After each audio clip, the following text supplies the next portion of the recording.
Une formation, un emploi, c'est la promesse de ce bus stationné aujourd'hui à La Riche. Certains demandeurs d'emploi attendent depuis près d'1 heure pour rencontrer un conseiller. Alors, actuellement, je suis au chômage et je cherche une formation pour me reconvertir soit dans la vente ou dans le secrétariat. Une formation pour changer de secteur d'activité, pour changer de métier, une formation pour... Grâce au financement de l'État, la région Centre-Val de Loire a augmenté le nombre de places de formation, aidant à retrouver vite un travail. En Indre-et-Loire, certains secteurs peinent à recruter dans certains bassins d'emploi. Il manque par exemple des ouvriers qualifiés dans les bassins de Tours et d'Amboise, des aides à domicile à Tours, Amboise et Loches, des vendeurs à Tours et Chinon ou des restaurateurs à Amboise et Chinon. Toutes ces formations sont proposées selon les besoins des entreprises locales.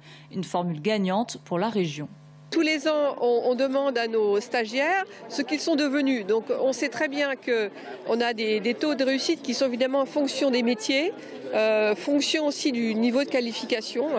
Quand on est sur des emplois très qualifiés, des formations très qualifiées, il y a plus de chances, mais on tourne autour de 70, et voire des fois au-delà, selon les formations. 70% des gens qui sortent de leur formation ont trouvé un emploi dans les 6 mois. Coût des 32 000 formations, 109 millions d'euros. Plus de la moitié de la somme provient des fonds de la région.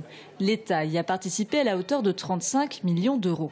Aujourd'hui, dans notre pays, il y a seulement 10% des demandeurs d'emploi qui bénéficient d'une formation pendant leur période de chômage. Et c'est évidemment beaucoup trop faible. En 2015, il y a eu 500 000 formations qui ont été délivrées dans tout notre pays. Et l'objectif, c'est d'avoir 1 million à la fin 2016. Et je pense que nous y arriverons. Ce bus est une initiative de la région. Son rôle est de rendre accessibles ces formations aux gens éloignés des centres de Pôle emploi.